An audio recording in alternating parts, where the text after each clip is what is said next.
Just going to get started. Welcome everyone, and welcome to the November SERI webinar, DPCMM Assessment Insights and SERP Framework Revisions. I want to welcome you and also tell you that next month, December on the 13th, 2 p.m., we will be having another webinar.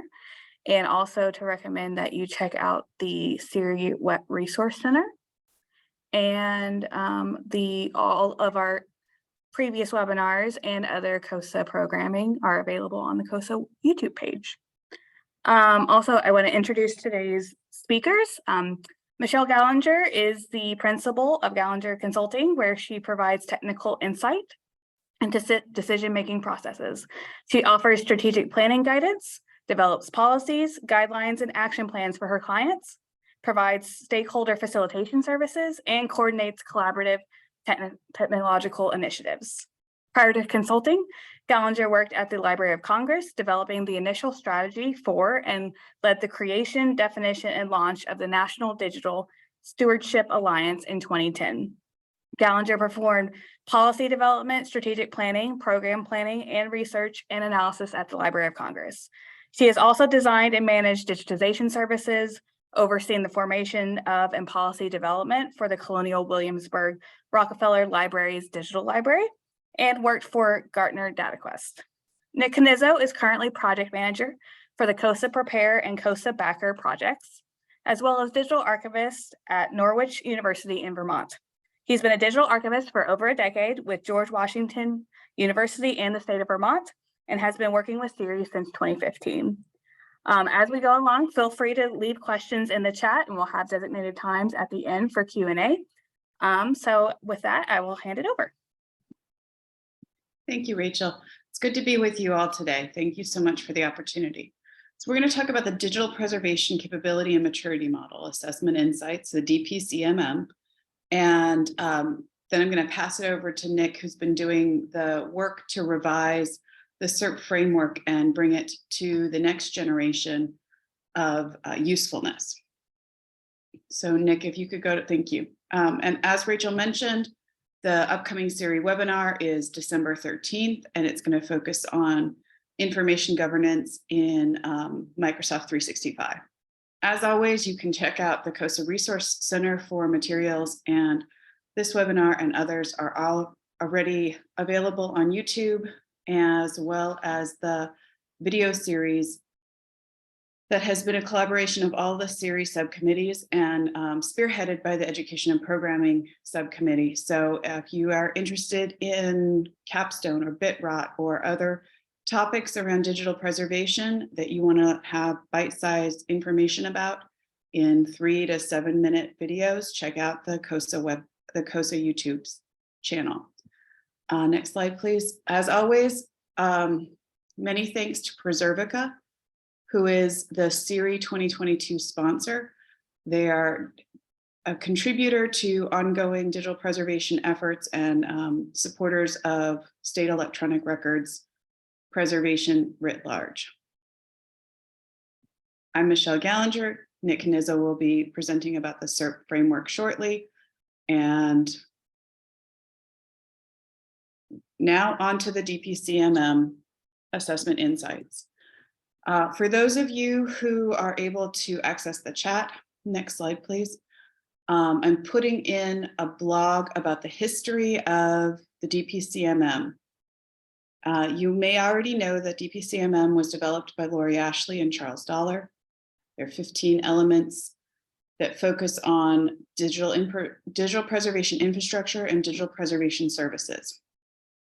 COSA used the DPCMM to do a self-assessment survey in 2012, 2015, and now again in 2022. The 2022 self-assessment survey was revised with an eye to balance the longitudinal data, the ability to take a look at trends over time from all 3 of the survey results, but also to update it with current terminology and current understandings. So a lot of it was changing terms such as government entity to organization, things that made it clearer what the survey question was referring to, but did not actually change how the question is understood or analyzed. If you go to the link in the chat, maybe now, maybe later, you'll see a nice graphic about how digital preservation infrastructure is one element, the preservation services are another element, and they both work together to form a functional digital repository. So when we're trying to create a DPCMM understanding, we're really looking at how all the elements come together to impact the digital preservation focus and services. The 2022 self-assessment report had 46 out of 56 state and territorial archives respond for an 82% response rate. Of the 46, 26 respondents increased their scores, 19 respondents decreased their scores. And for those who did not respond to the 2022 survey, we used the 2015 scores to extrapolate general trends over time. I can see how a lot of people would be concerned about the 19 respondents reporting decreased scores. I certainly was when I looked at it first myself. What we discovered is that the scoring in terms of the decreased scores in some ways showed a deeper understanding of digital preservation lifecycle, digital preservation activities. And so in some ways, it seems like the respondents were harder on themselves in 2022 than they were in 2015.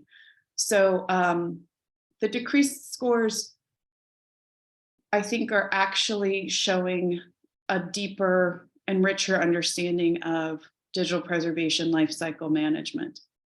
I'm putting in the chat now the link to the jump page for the self-assessment survey report. So if you follow that link and you click on the PDF there, you'll see the whole report that was published in June of 2022.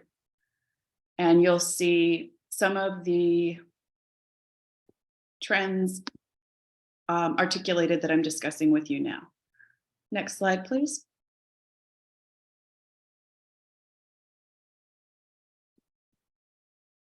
One of the trends that we saw was that when it came to overall score, the things that were most likely to impact the respondents' overall score were technology issues. So increases or decreases in technological expertise, how an organization was handling media and media renewal, what the procedures were for checksums and integrity checks and provenance, how security was being managed, and to what degree access was being provided. So these 5 components were the most likely to impact a respondent's overall score. It really highlights that the work that archives are doing to be in connection with and collaborate with IT professionals, whether those are internal to their organization, internal to the state or territory, or external vendors, those relationships are supporting robust digital preservation. They're where we're seeing the biggest gains for digital preservation scoring in the DPCMM. Next slide, please. The other thing that we noticed, and we had anticipated this, but it was really nice to have it confirmed, was that there is a great deal of opportunity for growth around policy and procedure. In other words, states and territories could easily increase their DPCMM scores in the next self-assessment, which will happen in 2024, by creating and implementing or updating their preservation policy or their preservation strategy or procedural documents. You'll see in the red, those elements are where there was a decrease from the 2020 2015 to the 2022 cycle. So collaborative engagement offers a great opportunity. Open standards, neutral formats, electronic records survey, which is a way of saying knowing what is out there amongst your agencies and what they're creating, what of that applies to your record schedule. And then policy had a zero growth, so there's opportunity for that as well. Next slide, please.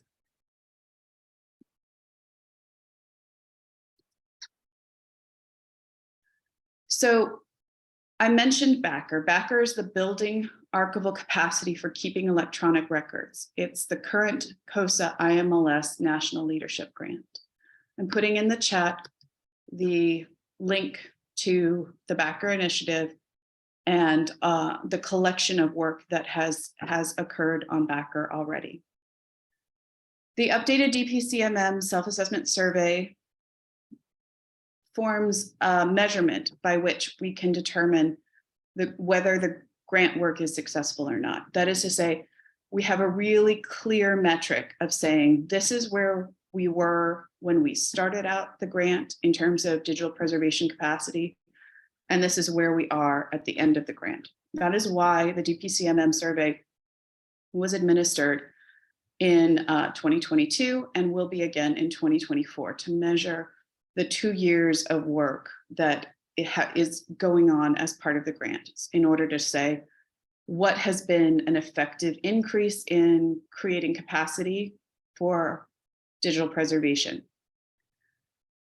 The State Electronic Records Initiative, SERI, will provide assistance, direct assistance to archival institutions, and that will include policy development, digitization planning, also focusing on some of those elements that I mentioned in the slide with the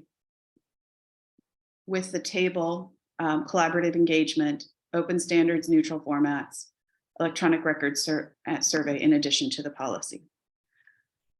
Assistance, the direct assistance that I'm talking about is going to focus primarily on creating or updating institutional preservation plans, institutional preservation policy, and I see there's a typo in there, so it's policies and not policies and. Sorry about that. And also workflows. Next slide, please. COSA, as it continues the Backer grant, will continue to publish templates and guidance documents, providing insight into organizational choices that can be made, policies that can be adopted and implemented, and opportunities for direct support as previously mentioned. And there will be opportunities for collaboration between COSA and territorial and state archives, but also collaborations between state and territorial archives to support one another as they refine and develop policy. And one of the things that we are doing in Backer is the update of the SERP framework. And I'm going to pass it over to Nick so that he can tell you more about that. All right. Thank you, Michelle. Hopefully everybody can hear me okay. So yes, thank you to Michelle and Rachel for the introduction. I'll be talking about revisions to the SERP framework, which have been ongoing for kind of the better part of the Backer grant. And SERP is something that we've been using in the State Electronic Records Initiative and with the Council of State Archivists for almost a decade now, or nearly a decade. So I found it to be very useful in my work, and I hope that the new generation of it will inform what you all might do or might inspire you in some way. So let's start with a little bit of background. So the original SERP framework, as I mentioned, kind of came about as part of the original State Electronic Records Initiative grant work. It was very closely tied to the digital preservation capability maturity model, which Michelle previously mentioned. Lori Ashley and Charles Dollar did a lot of great work on that, and they also did some great work kind of customizing some of the work that they did to really speak to the state and territorial archives and just general governance audience. We've been using SERP and those 15 elements that came directly from the DPCMM as an organizing framework for COSA and SERI. Those of you who have been around long enough to know understand the term the PERTS portal, the Program for Electronic Records Training Tools and Standards, as it was originally called. That is kind of currently memorialized on the COSA website as the COSA Resource Center, and it kind of serves a similar role that PERTS did, which is to compile a whole bunch of electronic records and digital preservation resources from not just state and territorial government, but also federal governments, the Library of Congress and the National Archives, other professional organizations like the Digital Preservation Coalition, National Digital Stewardship Alliance, and so on.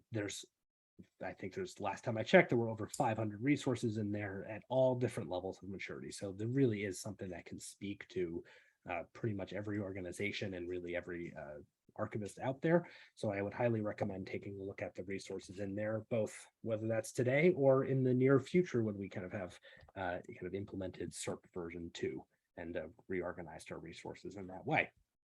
So the original SERP was tied very closely to the digital preservation capability and maturity model. And one of the things that it did was focus very closely on mostly, I'm not going to say all, but mostly the archives experience and the archives role in the digital preservation programs that are either currently in the process of being built or are being sustained at various states.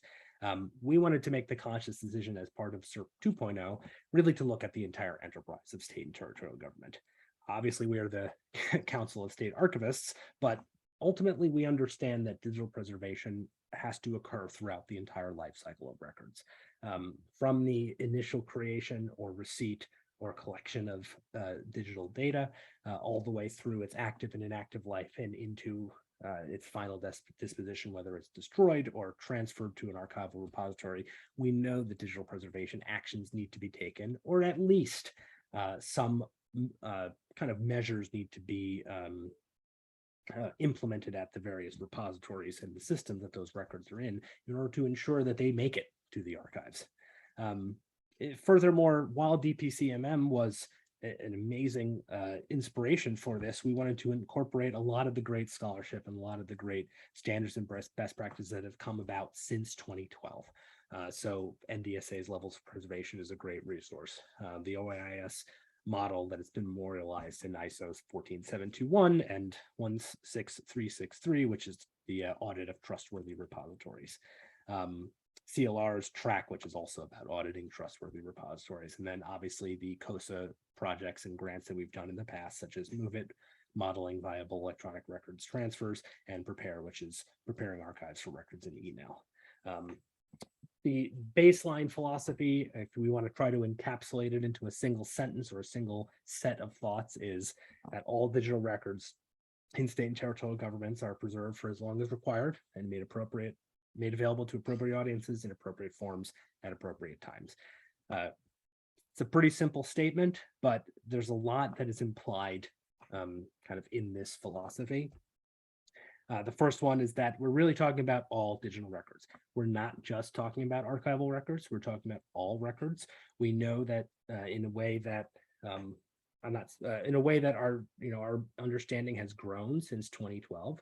We know that archival records are not the only ones that require long-term preservation. There are some non-archival records and some semi-permanent or long-term temporary is another term that you might hear used. Records that could last for 25, 35, 50 years, even though they may never make it into an archival repository, but they still need to be preserved in order to meet our legal mandates. So how those are preserved, how long they are required, we're starting to dig into the topic of requirements. What are our requirements for preserving records? How do those requirements shake out in terms of who is responsible, what we are responsible for, how they are accomplished, and ultimately when all of this happens.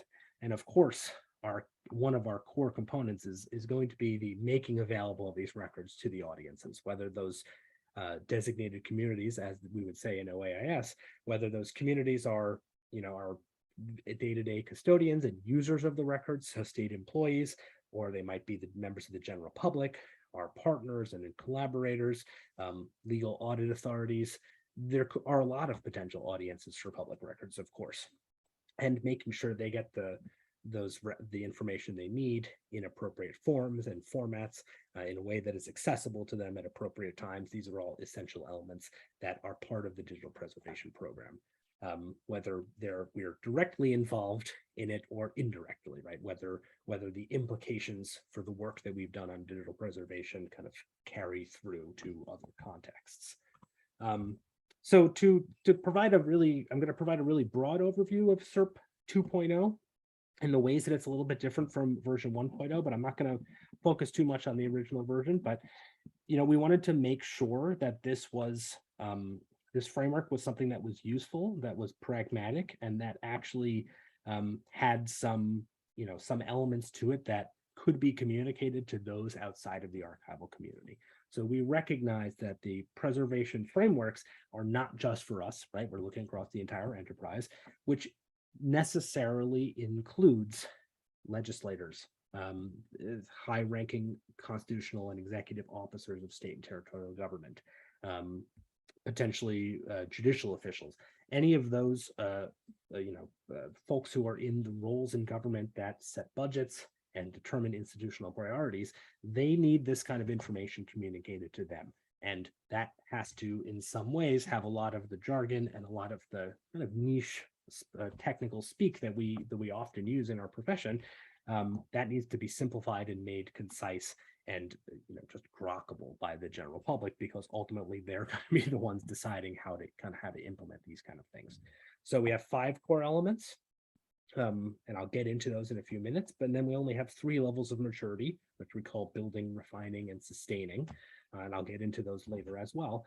But where we're going with all of this is that for each of the elements, at each of the levels, we have some milestones, we have some benchmarks. We understand that there's no one size fits all for all 50 states and 6 territories in the District of Columbia. Everybody's got different laws.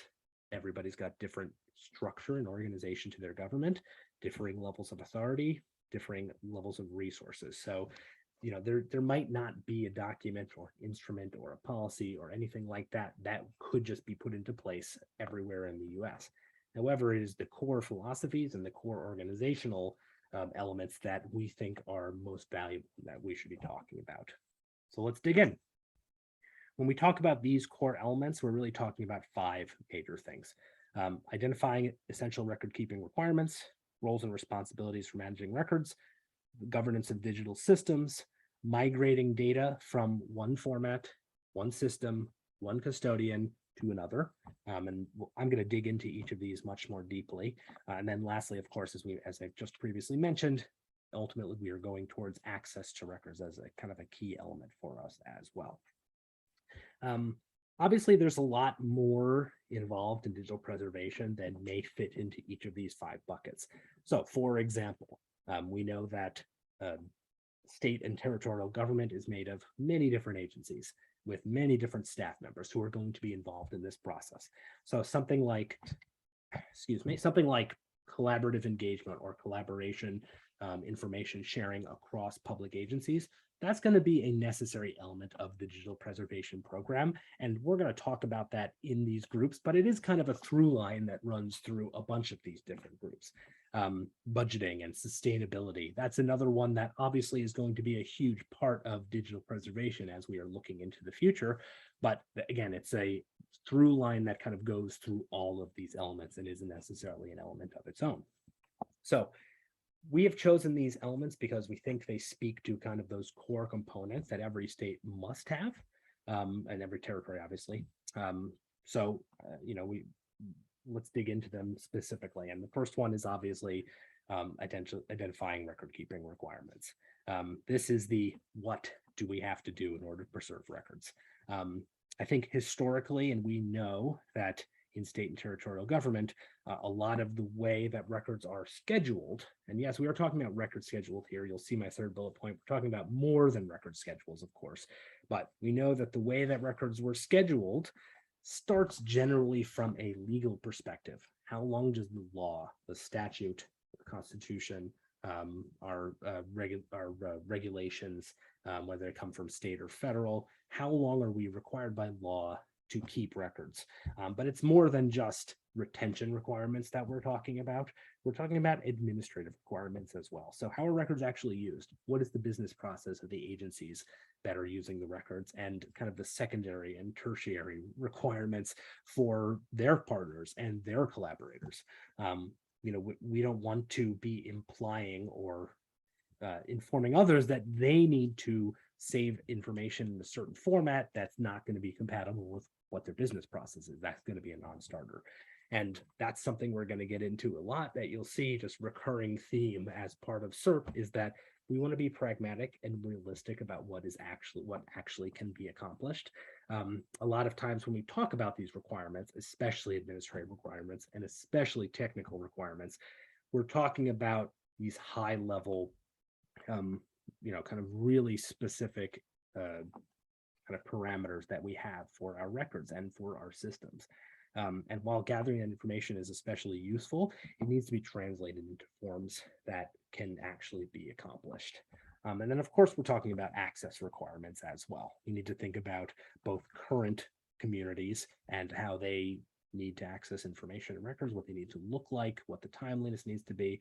But we also need to be thinking into the future as well, because our audiences are not just present audience, but we are thinking about future audience as well. That's kind of the core component of digital preservation. So essential record keeping requirements, having ways to identify them, having ways to document them, having ways to make that information available widely. That's a level of maturity that is going to need to be worked on by every state. Nobody does it perfectly. And it's the kind of thing that, again, you'll see this as a through line through all of these, is that this is the work that's never done. It's never going to be set, and then we don't have to think about it again. Digital preservation programs need to be refined and sustained as time passes, because they need to be responsive to changes in law and technology and the environment and so on and so forth. So then we move into our second core element, which is roles and responsibilities for managing digital records. And this is another one that we think is pretty straightforward, but we talked about the what when we talked about essential record keeping requirements. Now we're talking about the who, and in some ways we're talking about the how. Who is responsible for actually doing things?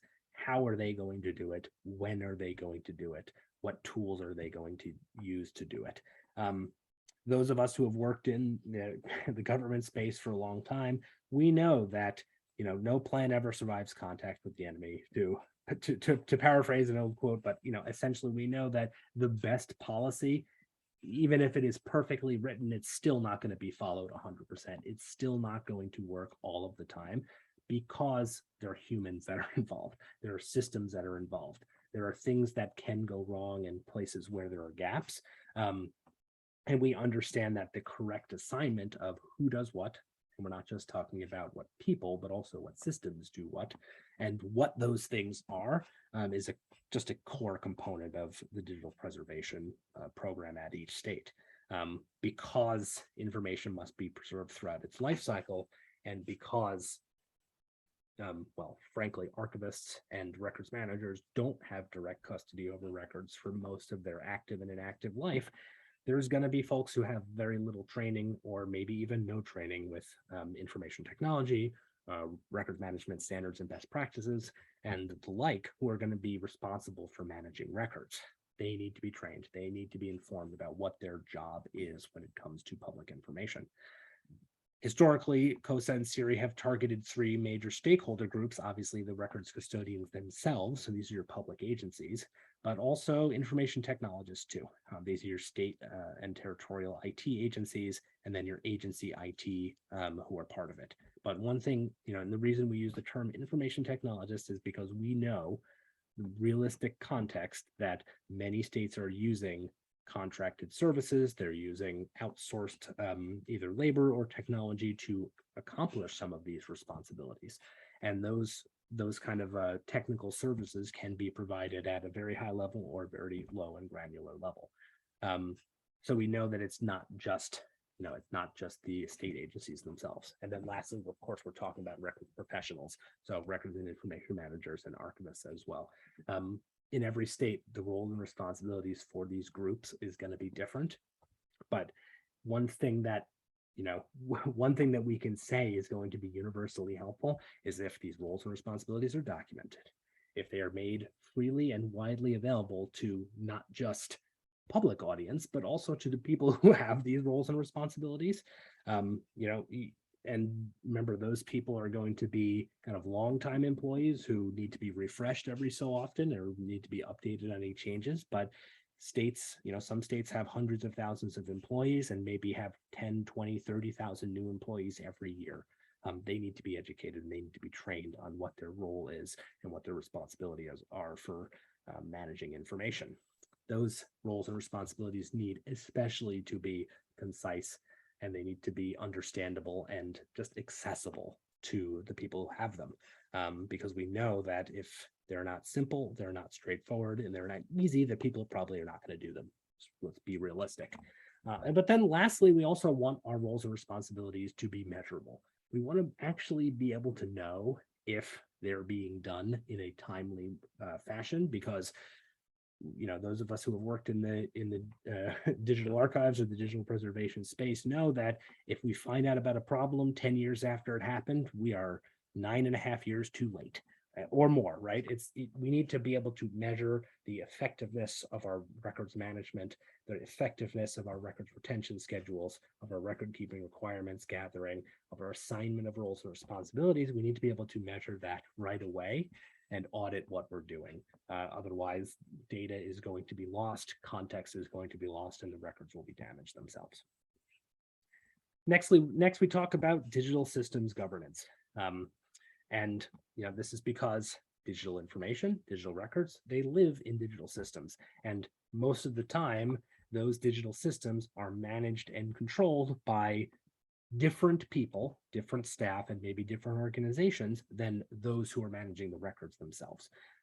If you work in a state or territory that uses Google Documents or Microsoft 365 or OnBase or any number of other productivity online collaboration type of tools, that's a pretty common model might be that an agency or a statewide or territory-wide IT agency would manage that software and that repository, but the individual offices might be responsible for governing what happens within. Systems include, and it is those the vagaries of how those relationships work out that determine a lot about what happens to those records. We know that systems include more than just hardware and software because there is a whole constellation of policy, standard operating procedures, standards and best practices, schemas, structures, etc., that inform how we interact and how public agencies interact with digital systems. All of us, we all know that this system is only as good as its implementation, and that implementation is only as good as the implementers, and those implementers are only good as they've been trained. So, there is this entire cycle of how these digital systems work and how they are made to be used in state and territorial government that has a major impact on the way we can do digital preservation. And we know that if the systems themselves, even if the staff is all trained and the custodians are trained and we have great policies and procedures, if the systems themselves can't meet those requirements, that would be like trying to protect your paper records while the back door of your archives is open and anybody can just walk in. If the system itself doesn't work or doesn't support our digital preservation requirements, it's not going to happen. Or at the very best we can do is that we won't be able to trust that it has happened appropriately. And we really care about, especially in public records, we care about the authenticity of our records, the integrity of our records, and the reliability of our public information. Those are all extremely important to us. So digital systems governance is very important. And then we move into our fourth element, which is data migrations. I won't belabor this topic too much because this is kind of the work that archivists and digital preservationists do. Ultimately, when it comes to preserving data, there's really, if you want to zoom out as far as you possibly can, there's really kind of two contexts: data at rest and data that is in motion. And I'm not going to say it's solved, but we have a pretty good understanding of how to protect data at rest. Distributed storage, multiple copies, security controls. That's pretty much it. That has worked, and that works for a lot of us. But it's when that data is in motion or in transit, that is when it's being edited, when it's being actively managed, when it is being transferred from one system to another, or from one custodian to another, or from one format to another. There is always the opportunity in that transit for data to be lost, for context to be lost, therefore for records to be damaged. So we know the core work of digital preservationists is here, whether it's defining those migration pathways for file formats, whether it's creating transfer pathways from non-OAIS compliant repositories to permanent preservation repositories, whether it's transferring records once they've reached the end of their inactive life from the custody of the public agency to the archives. We know that migrating data is a huge part of the work that we're going to be doing. And one of the things you might notice, I think this is a good time to mention this, is that when we look at our categories like roles and responsibilities, like digital systems governance and data migrations, we see those core audiences of COSA and SERI kind of shaking themselves out. We're talking about digital systems government, that's typically the domain of the IT agency. Talking about data migrations, that's typically the domain of the archives with an assist from the IT agency. We talk about roles and responsibilities for managing records.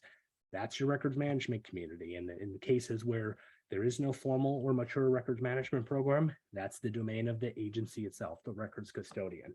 So we really, it's kind of a happy accident that it works out this way, that, each of us is responsible for a core element of this framework.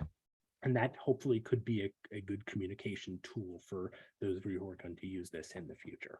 And lastly, of course, we do want to touch on our fifth core element, which is access to records. Of course, records have to be available for use and used to have their value realized.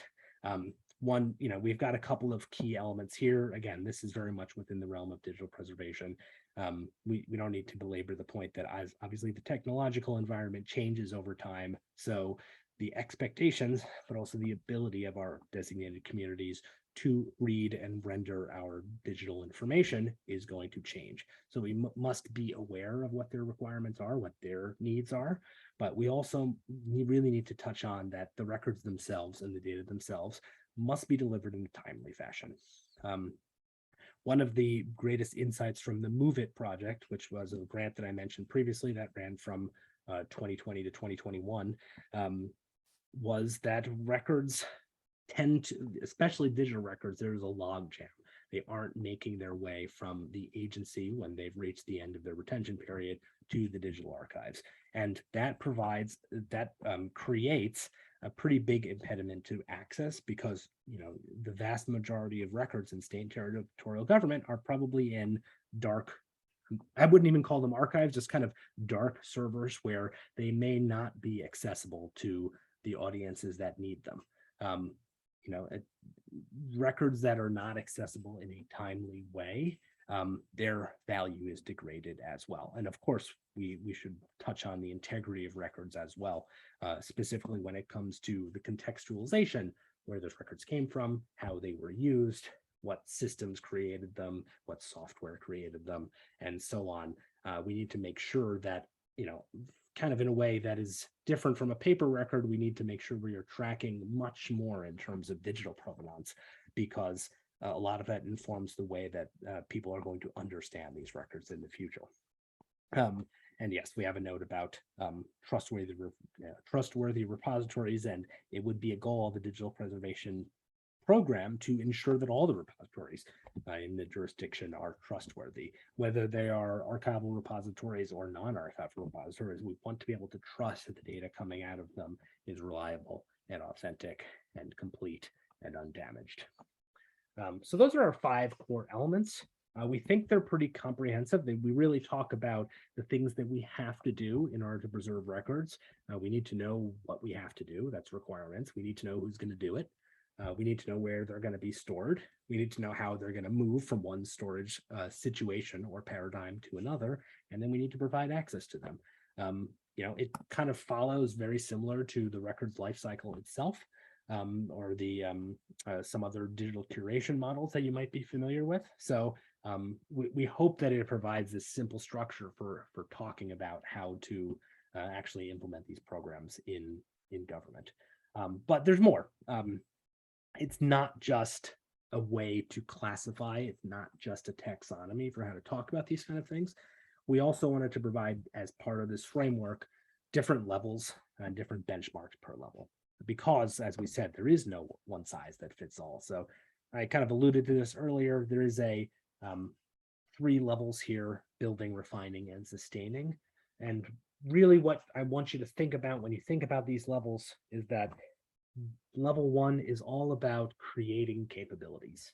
When it comes to whether it's classifying records or roles and responsibilities, imagine a tabula rasa, just blank slate there. Most states are probably at this point right now, they are still building their capabilities in each of these areas.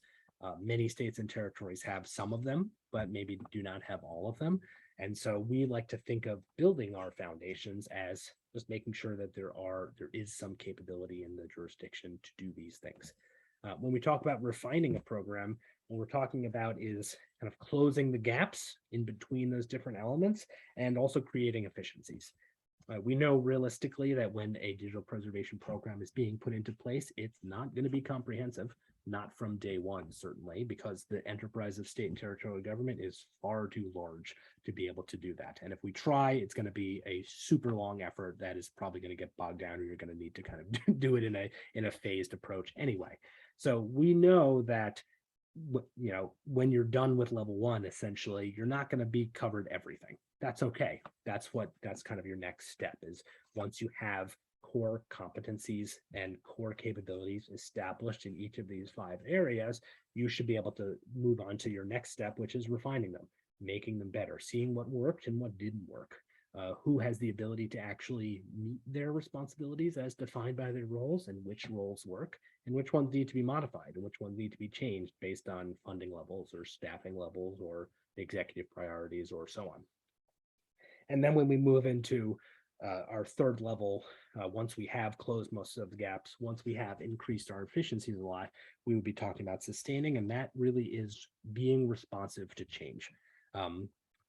We talk a lot in the digital preservation community about sustainability, preparedness for the future. That's what level 3 is all about. It's about getting to just making sure that we are hardened against disasters, against emergency situations, but also against widespread or even kind of narrowly defined technological changes.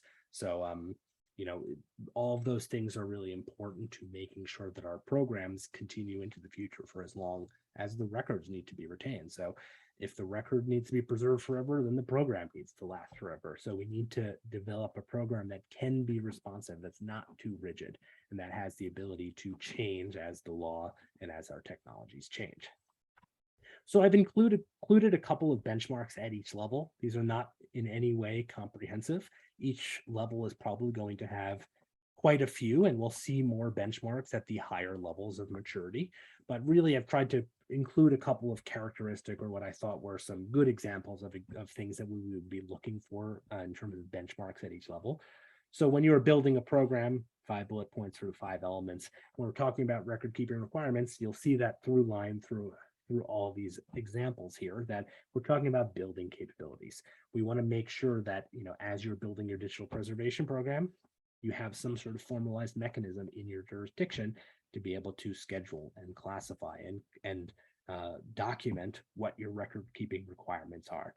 Typically, that looks like a record scheduling process, which most states and territories have, but how mature that process is, who handles it, and most importantly, what is being collected as part of that process, that needs to be responsive to the reality of digital preservation. So we need to be collecting requirements around just the technical aspects of our systems.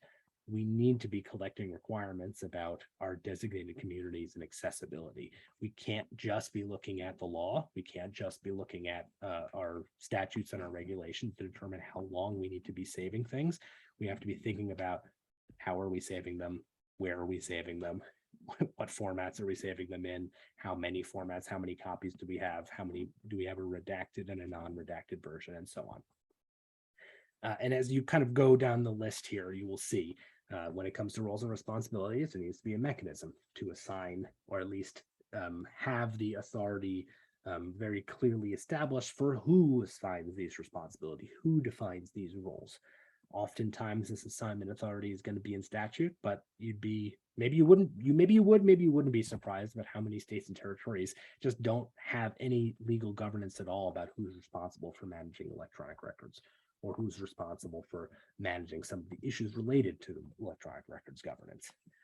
We need the same thing for our digital systems. We need the ability to document what they are when they went into effect, what is happening to the data under the hood, because as we know, when it comes to digital information, there is kind of a black box effect.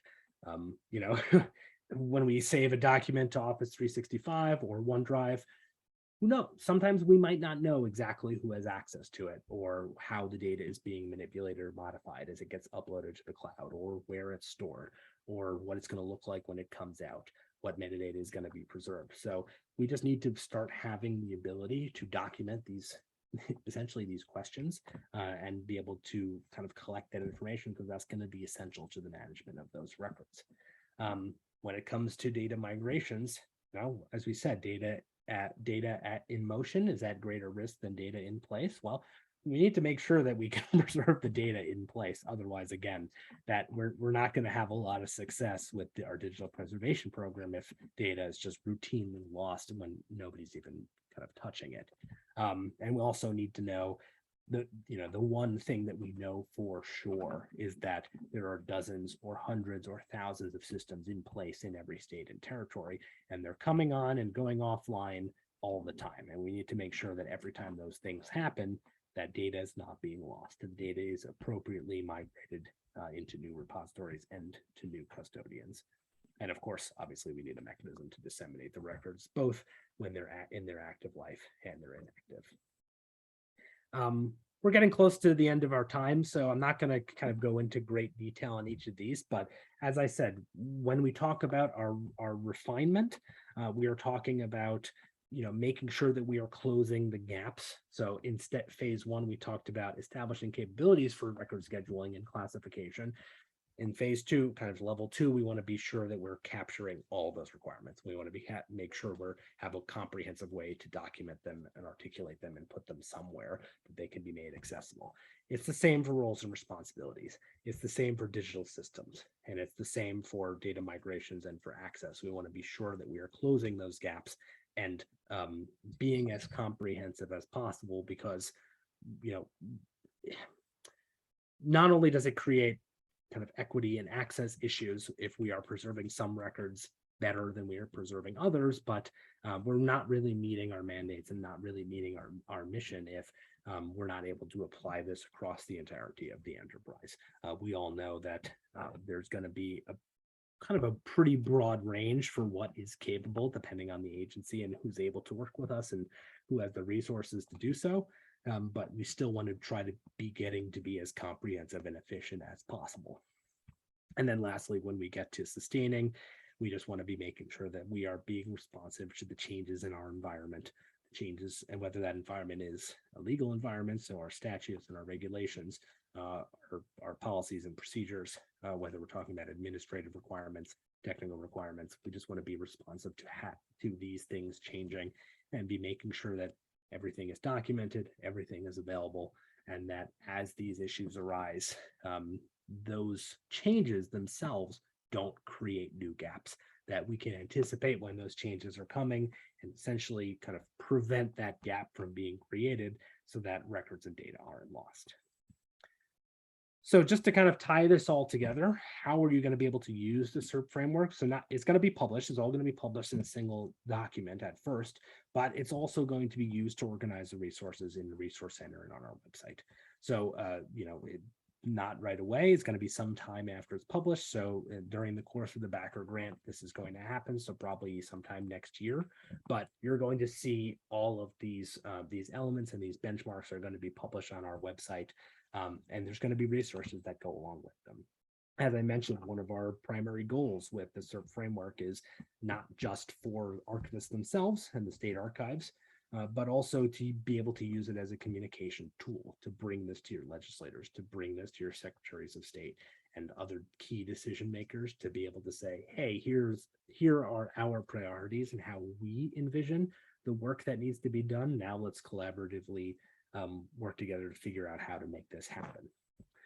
So we are going to publish those milestones, and we are always receptive and open to feedback. We're still kind of working out the kinks and working out this draft of the SERP framework. So there will be plenty of opportunity in the SERI and COSA community to kind of discuss and refine how this kind of shakes out. So yeah, so just to conclude, we're going to be providing they're already just in addition to this broad constellation of tools and resources that we already have with SERP 2.0. And kind of the key take home is that we want to be able to publish a set of a bunch of milestones or benchmarks that you can reach in your state or territory. How you get there, there's a lot of ways. There's a lot of potential pathways to get from point A to point B. And we know when it comes to digital preservation, best practices and standards, you don't have to go this alone. We have looked at a whole ton of data, a whole ton of research and publications that have been done by our state and territorial partners over the course of the last 10 years to kind of put this together. So we hope that this is really the whole SERI and COSA community's work product, not just ours. So we think that this could be hopefully a useful and applicable tool to building these programs. So thank you for your time, and we have a few minutes left. So if there are any questions or comments, we're happy to hear them. Thank you for your attendance.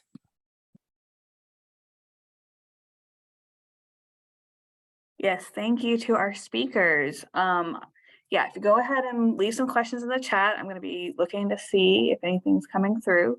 But until then, Michelle, I had a question about the survey. So you mentioned, the findings about the technological issues and the policy issues, but I was wondering if there was anything from the results that were kind of surprising to you or unexpected, that you could see other opportunities for growth or some trends that were revealed that you didn't know, weren't expecting.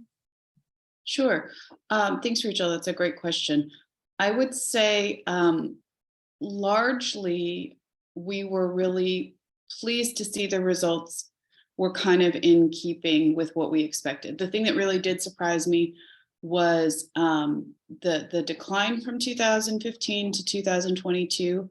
But as I mentioned, I really, when digging through the responses and looking at the programs that were being responded about, I really do think that is largely explained by a growth in understanding around digital preservation, life cycle management issues, and that what looks like a big decline is in fact just that people really understand what they're being asked in a much deeper and more meaningful way. I think that the opportunity that I see is that having a self-assessment that happens on a sort of regularly scheduled interval, not that 2015 to 2022 was all that regular, but the 2022 and again in 2024, I think the opportunity there is really exciting because organizations, archives can really identify where they are in a moment in time and pick a few things to really focus on and increase their capabilities around. And we have suggested policy, we have suggested open standards neutral formats, we have suggested electronic record surveys based on the data. But honestly, we'll be happy to support archives in whatever focus they want to maintain over the next couple of years as they increase their digital preservation capacity. So I think it's a nice chance for archives to say, where are we? What do we need to do to increase this scoring. And I think that Nick's revision of the SERP framework is a great way to sort of simplify the articulation of what we need to do in order to get stakeholders on board, in order to engage with people who are decision makers, but that don't necessarily have an archival background.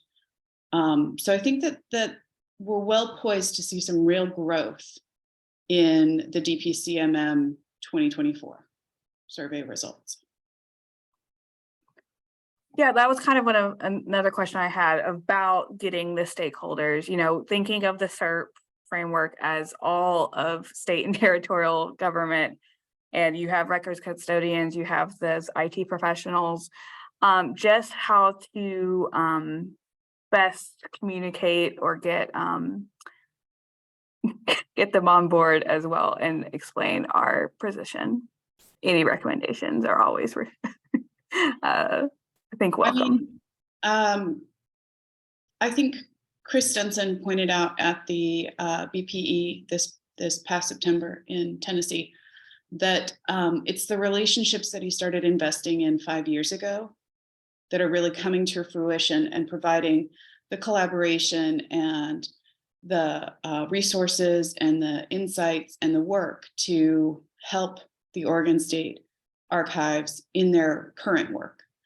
And it's like they always say about trees, the best time to plant a tree was 10 years ago, and the second best time to plant a tree is right now. So I think that the main focus for stakeholder engagement is to start now, and that education happens over time. Education happens through sustained engagement. Relationships are built over time. It's not going to be a one and done scenario in which we present a fabulous presentation, slideshow, and graphic to a stakeholder, and now they're completely convinced and never have to be spoken to again because archives are now their top priority. In a world of change, in a world of unpredictable circumstances, in which there are so many worthy causes fighting for public funding. And so what archives, I think, are beginning to do and should continue to do is to make those relationship engagements sustained and scheduled, something that happens every year, maybe not necessarily on the same month, but something where there is reaching out to all of the agencies, all of the stakeholders, and beginning to form long-lasting collaborative relationships. Nick, do you want to add anything? Yeah, the only thing I would add is to say that I think the reason that we're really looking at the entire enterprise of state and territorial government with SERP is that we want to get away from, and I'm not saying this is true in every jurisdiction, but certainly those of us who've been in the archival community for a long time, this is kind of true whether you work in government or you work in a university or you work for a corporation. It's like the archives wants this, or this. Right? Like, I don't think in general people tend to question why everybody is issued as a state ID badge, but that's just part of being. It's just an inherent part of state government. And that's where we want digital preservation to get to. It's just part of what government does, right?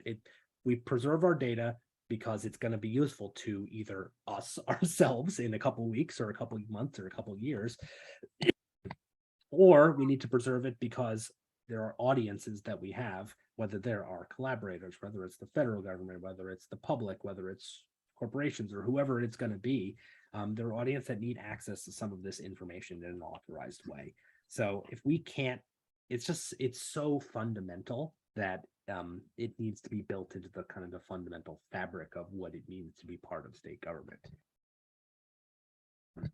Well said. So, yeah. anyway, so yeah. I mean that might be self-evident to us, but I feel like those of us who've been working here for a long time, we would say that it's still an uphill battle. It's still a struggle. So that's why we want to really talk about the language and talk about the framework in a way that it's harder to take a comprehensive and complex and 75-page model about how to actually, talk, like if you drop the OAIS model on the desk of your governor, they're going to not read it. They're not even going to know what that is or what that means. But if we can give them a 2-pager that says, here's the key things that are important to do, let's start doing them, I think that will get a lot more traction that way. And we just have to know that, like anything else, digital preservation is going to be the best we can do with the resources that we have. So, like Michelle said, the best time to do it was a long time ago, and the best thing to do is everything, but the second best thing to do is as much as we possibly can. What can we do now? What can we do today? And we hope that SERP will help us determine what those things are. So that's all. Okay, great. I'm not seeing any other questions in the chat, so I think we can just say, and I just want to reemphasize that you can stay in touch with COSA with our website and our social media channels. And thank you, and join us next month for another webinar. And thank you to our speakers yet again. Thank you, everybody, for coming. Thank you for having us. Take care.